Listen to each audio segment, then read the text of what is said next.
feeling guilty charging for their art. Seed capital is essential for business to take Yeah, off. lacking technical experience. I don't necessarily agree with that. You don't need to be techie. You just have to be willing to play. Creative as tool better than if Canva hadn't even Created fear of charging too much. maybe it's too late for me. I never learned And that. the most valuable unicorn by a woman. Makes sense for me financially. Very alarming, and I am going to share this. Woo! Yeah. Hello once again, everybody. Welcome to the third episode of Unbound Creators podcast. So today we're going to talk about skilling up, financial education, and digital tools for unbound living. Our core theme will be demystifying financial literacy and somehow touch on digital skill building for those who want freedom, especially on their own terms. Okay, so if you've ever felt guilty charging for your art, this episode is for you, right? Yes, Some- yes. Some creatives are like, how they're having a hard time pricing their work, the work that they do, because it's not something that we have learned to do. And financial education was actually kept from women for generations. So claiming it is revolutionary. Okay, so jump in. Absolutely. Any insights, anything you want to get started with this topic? Yes, super excited to be here. This topic could not be more exciting to me. This feels so real because I am all about financial empowerment, especially when it comes to creativity. Earlier, we were sharing about so many examples of inspiring women, and we will get to those later in the episode. There are so many role models that we can look up to and say, you know what, that could be me, or that woman inspires me, her journey, it just feels so connected to mine. And, you know, just see ourselves in the story of others. So I just wanted to share this phrase that says that financial literacy is not just about numbers. It's about empowering ourselves and feeling that we can make our own informed financial decisions and pursue our own independence as women. So if you feel connected to this, get ready because we are about to get started. Yeah, and talking about financial empowerment, it's what helps people to shift from this surviving mode to actually thriving. And it's very freeing, especially where I live. And we are a third world country, and it's really important to be empowered. Sadly, we're not really financially literate, and it's good to be talking about these things to educate people about the importance of this, because we don't want just to be surviving, like living from paycheck to paycheck, but we want to be enjoying life. You know, we want to be living. Okay, let's get started. Since we're talking about living our life and not only just surviving, we also have to understand it's not a new thing, but let's just put it out there. The most lucrative skills today are learnable and often free online. So where I am now, we have been talking about in the previous episodes, and it's kind of like nice build up. Because in the previous episodes, we're talking about me as a teacher, and that has been my background. That was, I studied in college, and now I'm no longer in the academe, and the thing that I'm doing is not something that I studied in college. So yes, college degree is still important, but with the massive change, actually COVID, it has had a big role in the way we approach education and the way we look at it. But it's also time for us to open ourselves to a lot of opportunities and embrace those opportunities. I absolutely agree with this in the sense that learning how to manage our finances becomes a tool for social advancement for women, for creatives, for creative women. If you are listening to this and you are just getting caught up with this episode is all about reclaiming how much we can skill up our financial skills, our financial tool set that we can access for making that happen, how to get ourselves empowered into our creative selves financially as women who are ready to put their best work in the world, but also get a fair pay for what we do, because it's all Yeah. about valuing ourselves and just letting ourselves be educated in the financial aspect of life, because there is no too late moment to start talking about money or learning about money. Sometimes we might get the idea that maybe it's too late for me. Maybe I never learned that.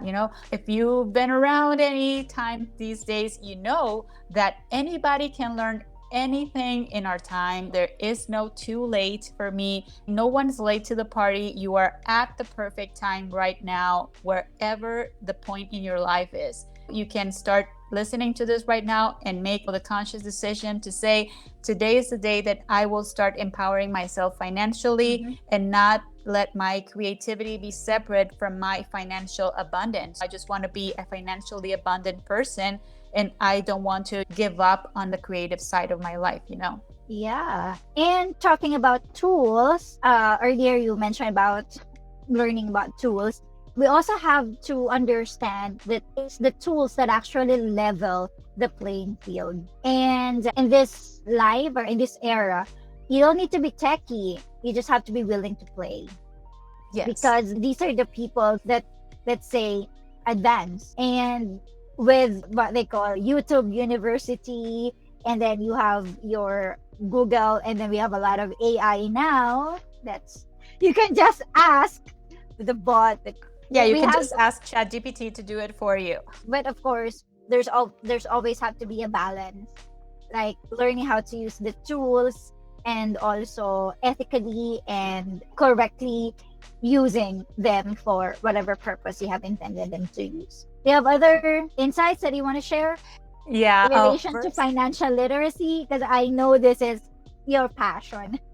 Yeah, it is something that you love talking about. Yeah, it's a biggie for me. Now that you mentioned, when I said the ChatGPT thing, I meant it jokingly, because now there's a perception that we can just type something into ChatGPT and it'll just solve all of your problems. But now, as we get more and more experience with AI, we just find that, oh no, it can't replace actual human input. It can't, because as much as it can emulate, because that's the best that AI will be able to ever do, is to emulate.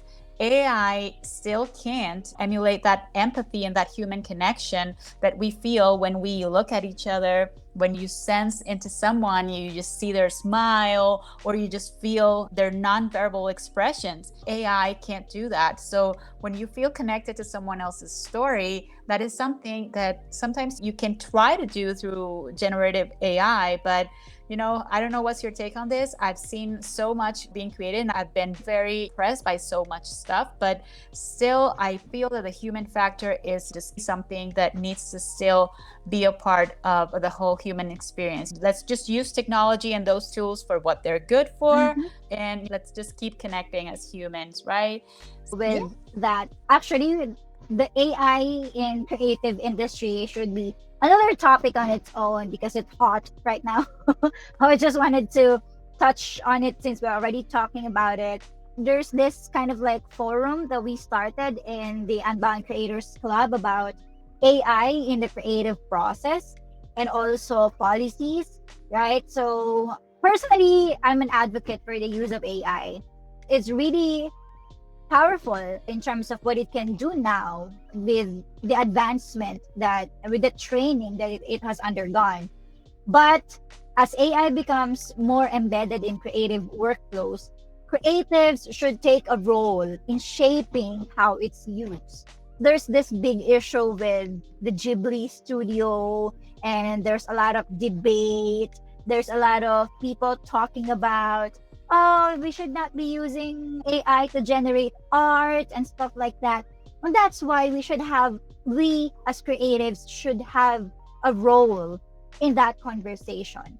AI should enhance, not replace creativity. I agree with you when you're saying that there should always be the human element. So we should be intentional about where AI fits into our process. We have to advocate for ethical use. We have to ensure transparency in how we incorporate AI in our work, in our art, in our process.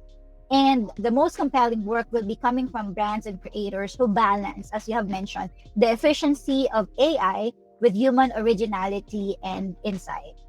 So Oh, I'm an advocate for we as creatives should have a voice in AI policy development. We should yes. take part. We should play a role in shaping the future of AI in creative industries. I agree with that so much. And now that you are mentioning AI and how the AI tools, I do remember at the beginning of this whole AI explosion, I remember using AI tools developed by women, like software tools that Mm-hmm. were developed by women. I do remember one that was in the really, really early stages of generative AI, and it was for upscaling. It was this tool created by a Chinese developer, and she created this tool that it was better than Canva hadn't even integrated this into their software yet. So I would use a separate service for upscaling images. And when I started researching the tool, I found out that it was a Chinese creator, and I was just so thrilled because she was super young. And now that we are jumping into those tools and creating Mm-hmm. solutions, we can't go into this part of entrepreneurship and how it Mm-hmm. plays a role in women's financial advancement. Entrepreneurship is on the rise in regards to women, but at the same time, the funding disparities very much persist. And the data is very alarming, and I am going to share this because it's very relevant. According to Crunchbase, global venture capital funding that went to female founders dropped by 2.9% to 2.3% in 2020, which is already very low, but it's even lower for women of color, who receive less than 0.35% of all VC funding. And we were talking about this earlier, and it's so important that women's access to credit is extremely important part of them and us as females to see our startups, our companies, our small businesses getting bigger and growing, because that seed capital is essential for the business to take Yeah. off and start making impact. We were just talking about a very relevant case of a woman who got turned down so many times. I don't know if you want to share that too, because Mm-hmm. it was Yeah. very important for us. Yeah, in relation to that, probably you guys have heard about Melanie Perkins, Canva. Yay! Canva co-founder, right? Yes. So it was just released that Canva is now the most valuable unicorn funded by a woman. And in relation to the statistics that Nina was sharing earlier, it's not something that happened overnight. We are Yeah. celebrating Melanie Perkins now, but if you looked at her background, she had an idea, vision for graphic design so that it will be easier for people who don't use Photoshop, but she lacks the technical pedigree, which made hundreds of VCs to pass on her and her co-founder, which is now her husband. Okay, so Yes. it's not something that happened overnight, but in relation to what Nina was sharing earlier about that, we don't see a lot of support given to women. Women doesn't have a lot of access to these kinds of things, and it's just a sad reality. But on the other extreme side of the equation, we want to celebrate this groundbreaking woman who, despite lacking technical experience, she has the vision and she just really made sure. And I'm sure you have used Canva at least once in your life. Yay! We're Canva Yeah. lovers, Canva, Team Canva Yeah. here. Okay. Yes.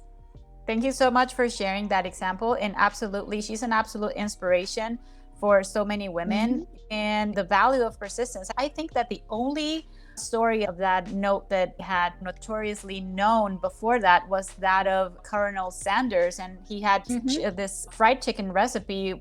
It was his family's recipe, and he got turned down so many times. So if you're listening to this and you have this idea, and maybe you pitched this idea to someone a while ago and they said, oh, that will never work. Oh, no, that doesn't really make any sense. If you are listening to this and that happened to you, please know that does not mean that your idea will not be good or it will not work. What makes things work is persistence. You need to stay persistent. And if this is something that you believe in, please don't give up on it, because maybe you had been knocking on the 20 wrong doors, and maybe 21 it's going to be the one for you, or maybe 22, or maybe over 100, like it was for Melanie Perkins Right. from Canva, or Colonel Sanders. Maybe that's the one for you. J.K. Rowling, Harry Yeah. Potter author. Yeah, J.K. her Rowling. too. Yes, that's another example. So, getting ourselves empowered in our ability to advance financially is one of the things that will absolutely make a difference in our lives, and especially creatively speaking. If you created something, if you are a creator, maybe you're a writer, maybe you're an artist, maybe you're a sculptor, maybe you're a musician. Art is, and creativity has so many layers to it and so many sides Mhm. to it. So if you feel connected to this part of your life, and you feel that because you are creative, you are condemned to being a starving artist, it is not true. That belief is just not true. You are not meant to be starved because you want to enjoy creativity and make a living through it. Make it your livelihood and support your family financially. And there's something that you need to feel very confident about. And once that confidence start going into your mindset, it will start reflecting in everything else. So please feel creatively inspired by this episode. And if you do, please share in the comments, because we love hearing what you have to say. Yeah. So we're seeing right now how we should not be advocating for the starving artist philosophy. Yes, Yeah. So they're because two separate things. there are a lot of ways now to upskill and to continue to develop our skills, and hopefully as we continue to really persist, that door will be open for us for whatever opportunity that you're knocking for. But I also want to emphasize on the balance. We should also be talking about wealth without burnout. We have an entire episode talking about debunking hustle culture, but that's something that we want to touch on shortly in this episode. Yes, we want to advocate for financial literacy, financial empowerment, but not to the point that it costs you your health, your joy, or your peace. Because creativity doesn't have to cost you those things. Oh, yes. I love that you mentioned that, because those two things should not feel transactional. Like you have to give one for the other. Or Yes. if you feel that you could do that, but at the expense of your own mental health or whatever. I mean, we all will experience burnout throughout our professional or creative lives, but maybe start seeing it as eras and seasons.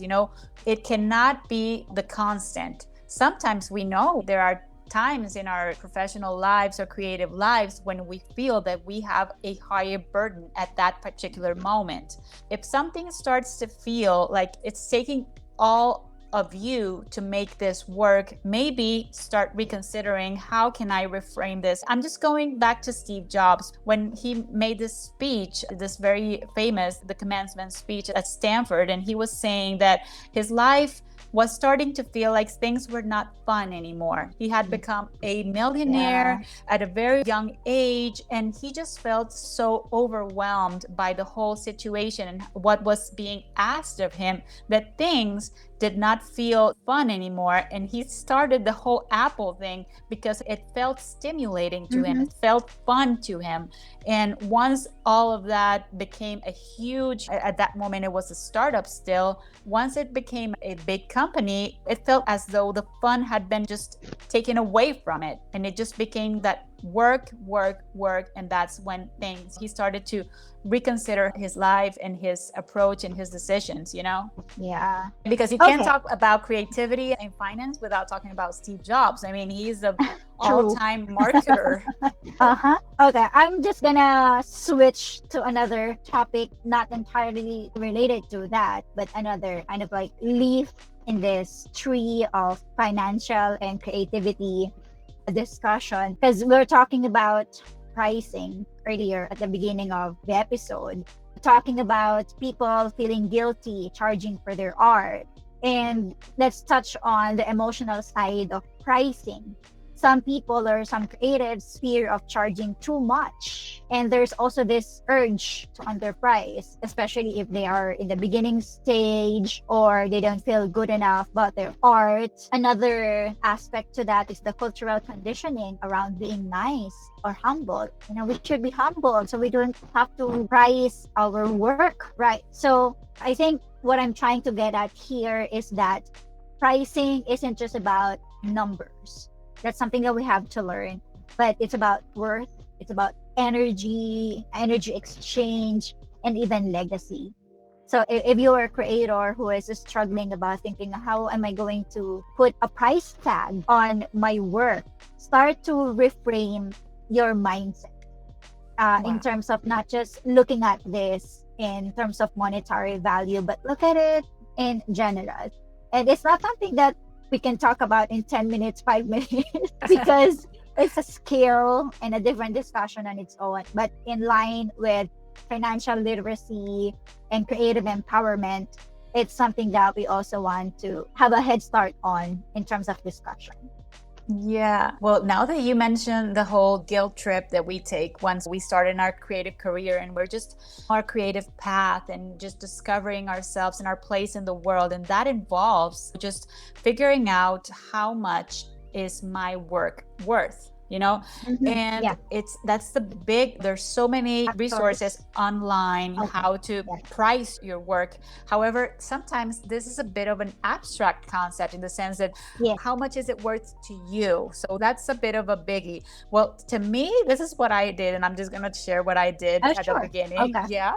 So this is how I framed it, because there's a discussion regarding if you charge too little when you're starting out, you are perceived as your work is less value. But I don't necessarily agree with that, though, because, my creative journey started, I graduated from a different sort of related, but not what I do today. So how did I get to what I do today with the video editing and the web design and all of that? My career was related to that, but it was not that purely. I took some courses and everything. But what I really did when I'm fresh out of college, I took a job at a consulting firm, a Big Four firm, which is, the top industry standard in that particular side of the corporate. It was as corporate as you could go if you wanted to be creative. So that's what I did. Okay. And I did it for a while, and then it didn't. I'm going to reconnect to the Steve Jobs thing. It did not feel fun. Like, it did not feel fun. And I just craved that fun into my life. And I just decided to reclaim it. And what I did was I started a stationery business. This was back in 2013. I started a stationery business with a college degree in my hand. And I said, you know what? I'm just going to make stationery. So that's what I will do. And I remember my best friend just looking into my face and saying, is that what you want to do? Like, is that what you want to do? And I'm like years later, I realized he was so nice to ask that, because he just wanted to recheck that I was not messing my life over, And I knew that he not meant any harm to me. So I was like, yeah, that's totally what I want to do. And I remember just being grateful that people were hiring me for something that I did not go to college for, that I just felt thrilled. So I remember that I would price my products very, very reasonably. But the thing that really got me going was that I focused on not delivering one item of each. So I would batch create. And that's what made it make sense for me financially. So I would create one product, but I would sell it over and over to the same client so that it made sense financially, that I would pour so much of my creativity into this product so that when they will make their order, it was a big order or a considerably big order. So it made sense for me financially. And at the same time, I felt very, very happy, creatively validated that I was going into a different industry than what I had studied for. And then I remember that from that, I went into learning web design, because I said, you know what, if I want to promote my business, this was back over a decade ago almost. And what I needed to learn was SEO and web design. And that's what I did. And little did I know what that ended up meaning was that I evolved from there to a full web designer, the agency, and everything from that. So that's how my creative path made sense in the beginning, because I was just so happy that I would have clients at all. I was so excited that I focused on delivering bigger batches of orders so that it would make my business grow and finally make me going into other activities like web design and other activities that were maybe more profitable, but still would get me connected with my creative side. Yeah. Thank you for sharing that. At least it gives people somehow a picture, especially those who are starting in their journey, as to how to approach this thing. And I would also want to add into that we should normalize messy beginnings. You know, there's nothing wrong about free work if we have to do that at the beginning. And sometimes bad contracts, missed invoices. So every creative journey has its own tuition cost. Oh, yes. And those mistakes are the ones that teach us how to lead. So thank you. Thank you so much for sharing your journey. And I hope that somehow for those who are in that stage of their life, don't worry too much. One day it will also make sense in terms of how am I supposed to put price tag on my work? How am I gonna price? There's so many factors to consider into that. But thank you, Nina, for sharing that. Sure. Yay. Yeah. Okay. So for this week, we're actually changing our ending. We're not going to do the Unbound prompt, but we're going to do an Unbound mantra of the week. We're going to have to also put this in the description so that people can just make this as their mantra as well. And this is it. My creativity is abundant, aligned, and deeply valuable. I repeat, my creativity is abundant, aligned, and deeply valuable. Wow. So we encourage all of our listeners, the creatives, to unapologetically charge, pitch, sell, and scale wherever you are in that journey. Woo! Yay. Okay. Super excited. All right. So, yeah, we're not yet done with the money or financial discussion, because for our fourth episode, we'll learn how to deconstruct scarcity. And with that, hopefully step into empowered abundance. So, yeah, watch out for our fourth episode. Thank you, everybody, and have an empowered, abundant week ahead. Yay. See you.